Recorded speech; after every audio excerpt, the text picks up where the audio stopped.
Hi hello ನಮಸ್ಕಾರ. ನಾನು ನಿಮ್ಮ ಪ್ರೀತಿಯ ಆ್ಯನಿ ಮಸ್ಕರಿನೆಸ್. ನಾನಿವತ್ತು ಚಿಕನ್ ಬಿರಿಯಾನಿ ಮಾಡ್ತಾ ಇದ್ದೀನಿ. ಬಟ್ ಇವತ್ತು ಮಾಡಲಿಕ್ಕೆ ರೀಸನ್ ಏನಂದರೆ ನನ್ನ ತಮ್ಮ ಅಂದರೆ ವಿನಿಲ್ನ ತಮ್ಮನ ನಿಖಿಲ್ನ ಬರ್ತ್ಡೇ ಇವತ್ತು. ಸೊ ನಾವಿವತ್ತು ಚಿಕನ್ ಬಿರಿಯಾನಿ ಮಾಡುವ ಅಂತ ಹೆಚ್ಕೊಂಡ್ವಿ. ಬಟ್ ಲಾಸ್ಟ್ ಮೂಮೆಂಟಿಗೆ ನನ್ನದು ಚಿಕನ್ ಬಿರಿಯಾನಿ ಮಾಡಿದ ಮಸಾಲ ಇದೆಯಲ್ಲ ಅದು ಖಾಲಿಯಾಗಿತ್ತು. ಅದಕ್ಕೆ ವಿನಿಲ್ ಏನಂತ ಹೇಳಿದ, ಅವನು ಸೇಲ್ ಮಾಡುವಂತಹ ಮದರ್ಸ್ ರೆಸಿಪಿ ಅವರ ಚಿಕನ್ ಪೌಡರ್ ಇದೆಯಲ್ವ ಅದನ್ನು ಯೂಸ್ ಮಾಡಿ ಮಾಡುವಂತ. ಸೊ ಮೊದಲೇ ಸರ್ತಿ ನಾನು ಫಸ್ಟ್ ಟೈಮ್ ನಾನು ಮಾಡೋದು ಒಂದು ಚಿಕನ್ ಬಿರಿಯಾನಿ ಪೌಡರ್ನ ಯೂಸ್ ಮಾಡಿ ಮಾಡ್ತಾ ಇದ್ದೀನಿ. ಹೇಗಾಗುತ್ತೆ ನೀವೇ ನೋಡಿ, ನಾನು ರೆಸಿಪಿ ಕೂಡ ಡಿಟೇಲಾಗಿ ಕೊಡ್ತೀನಿ. So let's start. ಮೊದಲಿಗೆ ನಾನು ಚಿಕನ್ ಪೀಸಸ್ನ ವಾಶ್ ಮಾಡಿ ಕಟ್ ಮಾಡಿ ಇಟ್ಟಿದ್ದೇನೆ. ಸೊ ಇದಕ್ಕೆ ಫಸ್ಟಿಗೆ ನಾವು ಚಿಕನ್ ಮಸಾಲ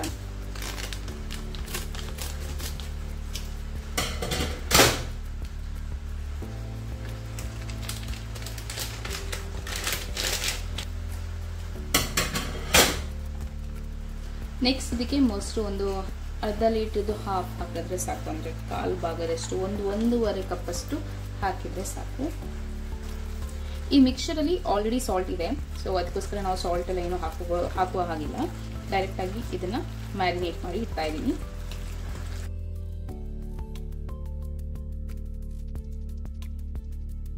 ಇದನ್ನು ನಾನು ಮ್ಯಾರಿನೇಟ್ ಮಾಡಲಿಕ್ಕೆ ಫ್ರಿಜ್ಜಲ್ಲಿ ಇಡ್ತಾ ಇದ್ದೀನಿ. ಒಂದು 2 hours ಮಿನಿಮಮ್ ಬೇಕು.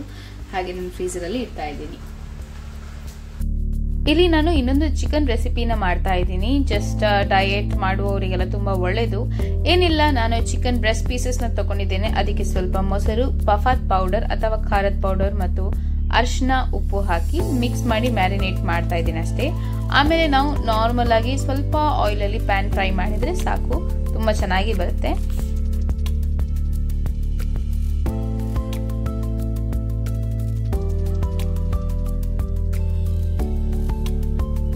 ಇದು ಬಿರಿಯಾನಿಗೆ ನಾವು ಆನಿಯನ್ಸ್ ಅಂದ್ರೆ ಈರುಳ್ಳಿಯನ್ನು ಉದ್ದುದ್ದಕ್ಕೆ ಕಟ್ ಮಾಡಿ ಫ್ರೈ ಮಾಡ್ತಾ ಇದ್ದೀನಿ. ಅಂದ್ರೆ ರೆಡ್ಡಿಶ್ ಆಗೋ ತನಕ ಫ್ರೈ ಮಾಡ್ತಾ ಇದ್ದೀನಿ ಅಷ್ಟೇ. ಆಮೇಲೆ ಸೈಡಿಗೆ ತೆಗೆದಿಡ್ತಾ ಇದ್ದೀನಿ. ಬಿರಿಯಾನಿ ರೈಸ್ ಮಾಡ್ಲಿಕ್ಕೆ ನಾನು ಇಲ್ಲಿ ಇಂಡಿಯಾ ಗೇಟ್ ಅವ್ರದ್ದು ರೋಜಾನಾ ರೈಸ್ ನ ಯೂಸ್ ಮಾಡ್ತಾ ಇದ್ದೀನಿ. ನೀವು ಯಾವುದೇ ಬಿರಿಯಾನಿ ರೈಸ್ ನ ಯೂಸ್ ಮಾಡಬಹುದು. ನಾನಿಲ್ಲಿ 3 ರಿಂದ 4 ಗ್ಲಾಸ್ ಆಗೋಷ್ಟು ನಾನು ತಗೊಳ್ತಾ ಇದ್ದೀನಿ. ಅಂದ್ರೆ ನಿಕ್ಕಿಯ ಫ್ರೆಂಡ್ಸ್ ಕೂಡ ಬರ್ತಾ ಇದ್ದಾರೆ ಇವತ್ತು. ಸೊ ಇಲ್ಲಿ 4 ಗ್ಲಾಸ್ ಹಾಕಿದ ನಂತರ ನಾನೀಗ ವಾಶ್ ಮಾಡಿ ಇವಾಗ 1 ಗ್ಲಾಸಿಗೆ 2 ಗ್ಲಾಸ್ ನೀರು ಹಾಕುವ ಹಾಗೆ, ಅಂದ್ರೆ 4 ಗ್ಲಾಸ್ ರೈಸ್ ಹಾಕಿದ್ರೆ 8 ಗ್ಲಾಸ್ ಆಫ್ ವಾಟರ್ ಹಾಕಬೇಕು. ಹಾಗೆ ಹಾಕಿ ನಾನು ಸ್ಟವ್ ಅಲ್ಲಿ ಇಟ್ಟು ಅದಕ್ಕೆ ಸ್ವಲ್ಪ ಎಣ್ಣೆ ಹಾಗೂ ಗರಂ ಮಸಾಲದ ಐಟಮ್ಸ್ ಹಾಕಿ ಉಪ್ಪು ಹಾಕಿ ಬೇಯಿಸ್ತಾ ಇದ್ದೀನಿ.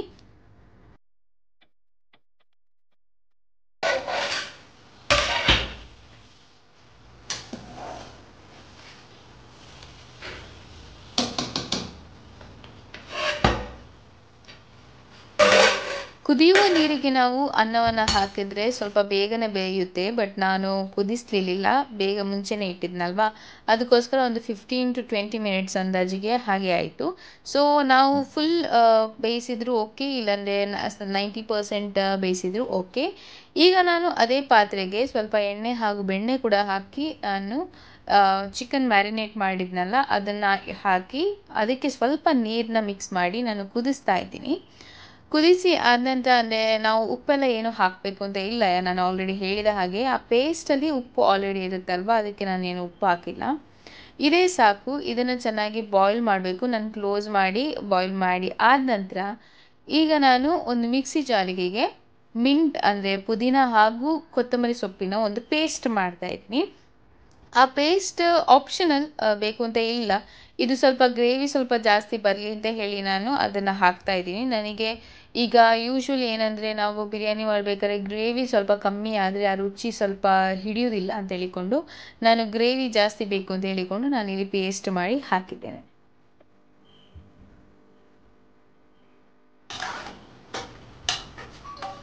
ಇದು ಇನ್ನೊಂದು ಸತಿ ಕುದಿ ಆದ ನಂತರ ನಾವು ಇದು ನಮ್ಮದು ಚಿಕನ್ ಕರಿದು ಬಿರಿಯಾನಿದು ಗ್ರೇವಿ ರೆಡಿ ಆಗುತ್ತೆ.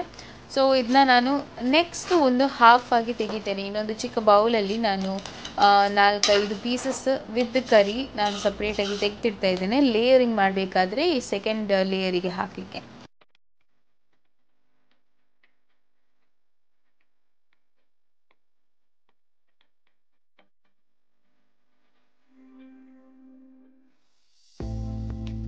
ಈಗ ಲೇಯರಿಂಗ್ ನಾವು ಸ್ಟಾರ್ಟ್ ಮಾಡಲಿಕ್ಕೆ ನಾನು ಮೊದಲೇ ಗ್ಯಾಸನ್ನು ಆಫ್ ಮಾಡಿ ಇಟ್ಟಿದ್ದೇನೆ. ನೋಡಿ, ಒಂದು ಪಾರ್ಟ್ ಆಫ್ ಗ್ರೇವಿನ ಅಲ್ಲೇ ಇಟ್ಟು ಅದಕ್ಕೆ ಒಂದು ಭಾಗ ಆಗುವಷ್ಟು ನಾನು ರೈಸ್ನ ಹಾಕ್ತಾ ಇದ್ದೀನಿ.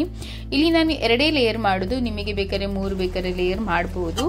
ಈಗ ಫ್ರೈ ಮಾಡಿದಂತಹ ಆನಿಯನ್ಸ್ ಅಂದರೆ ಈರುಳ್ಳಿ ಇದೆಯಲ್ವಾ, ಅದನ್ನು ಹಾಕಿ ಅದಕ್ಕೆ ಗೋಡಂಬಿ ಮತ್ತು ದ್ರಾಕ್ಷಿಯನ್ನು ನಾನು ಸೈಡಲ್ಲೇ ಇದು ಫ್ರೈ ಮಾಡಿ ಇಟ್ಟಿದ್ದೆ, ಅದನ್ನು ಹಾಕಿ ಅದಾದಮೇಲೆ ಚಿಕ್ಕದಾಗಿ ಹೆಚ್ಚಿದಂತಹ ಕೊತ್ತಂಬರಿ ಹಾಗೂ ಸ್ವಲ್ಪ ಯೆಲ್ಲೋಯಿಶ್ ಕಲರ್ ಇದು ಬೇಕಾದ್ರೆ ನೀವು ಬೇಕಾದರೆ ಹಾಕ್ಬೋದು, ಇಲ್ಲಾಂದರೆ ಸ್ಕಿಪ್ ಮಾಡ್ಬೋದು. ಆಮೇಲೆ ಸ್ವಲ್ಪ ತುಪ್ಪ ಹಾಕ್ತೀನಿ. ಸ್ವಲ್ಪ ತುಪ್ಪ ಹಾಕಿದ್ರೆ ಟೇಸ್ಟ್ ಎಲ್ಲ ಸ್ವಲ್ಪ ತುಂಬ ಚೆನ್ನಾಗಿ ಬರುತ್ತೆ. ಇದು ಒಂದು ಲೇಯರ್. ಹಾಗೇನೆ ನಾವು ರಿಪೀಟ್ ಮಾಡಬೇಕು. ಫಸ್ಟ್ ಈಗ ಚಿಕನ್ ಇದು ಗ್ರೇವಿ ಹಾಕಿ ವಾಪಸ್ ನಾವು ರೈಸ್ ಹಾಕಿ ಆಮೇಲೆ ಎಲ್ಲ ಕೊತ್ತಂಬರಿ ಗೋಡಂಬಿ ಎಲ್ಲ ಹಾಕಿ ನಾವು ದಮ್ ಕೊಟ್ಟರೆ ನಮ್ಮದು ಬಿರಿಯಾನಿ ತುಂಬ ಚೆನ್ನಾಗಿ ಬರುತ್ತೆ. ಈಗ ನಾವು ದಮ್ ಕೊಡಬೇಕಾದ್ರೆ ಏನು ಮಾಡಬೇಕಂದ್ರೆ ಕೆಳಗಡೆ ಒಂದು ಪ್ಯಾನ್ ಇಡಬೇಕಾಯ್ತಾ. ಯಾವತ್ತು ಅಂದರೆ ತಳ ಹಿಡಿಬಾರ್ದು ಅಂತ ಹೇಳಿಕೊಂಡು ಕೆಳಗಡೆ ಒಂದು ಪ್ಯಾನಲ್ಲಿ ಲೋ ಫ್ಲೇಮಲ್ಲಿ ಒಂದು 10 ಮಿನಿಟ್ಸ್ ಬಾಯ್ಲ್ ಆಗಬೇಕು. ಆಮೇಲೆ ಕ್ಲೋಸ್ ಮಾಡಿ ಆದ ನಂತರ ನಾವು ಹೆವಿ ಏನಾದರೂ ಐಟಮ್ನ ಇಡಬೇಕು. ನಾನಿಲ್ಲಿ ಈ ಕಲ್ಲನ್ನ ಇಡ್ತಾ ಇದ್ದೀನಿ, ನಾವು ಕುಟ್ಟುವ ಕಲ್ಲು ಇರುತ್ತಲ್ವ ಅದನ್ನ ಇಡ್ತಾ ಇದ್ದೀನಿ. ಅದನ್ನಿಟ್ಟು ಒಂದು 10 ಮಿನಿಟ್ಸ್ ಬಾಯ್ಲ್ ಆದರೆ ಸಾಕು. ತುಪ್ಪ ನೀವು ಹಾಕಬಹುದು, ಹಾಕದೇನೆ ಇರ್ಬೋದು, ಬಟ್ ತುಪ್ಪ ಹಾಕಿದ್ರೆ ಅಂತೂ ತುಂಬ ಚೆನ್ನಾಗಿ ಸ್ಮೆಲ್ ಬರುತ್ತೆ ಹಾಗೂ ತುಂಬ ಅಂದರೆ ತುಂಬ ಟೇಸ್ಟ್ ಕೂಡ ಕೊಡುತ್ತೆ.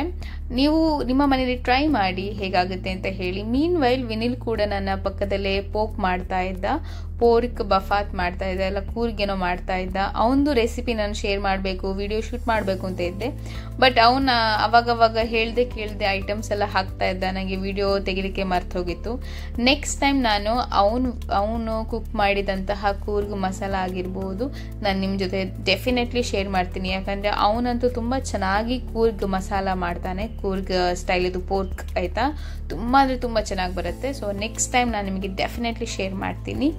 ಸೊ ಈ ವಿಡಿಯೋ ನಿಮಗೆ ಇಷ್ಟ ಆದಲ್ಲಿ do like and share, subscribe ಮಾಡಲಿಕ್ಕೆ ಮರಿಬೇಡಿ.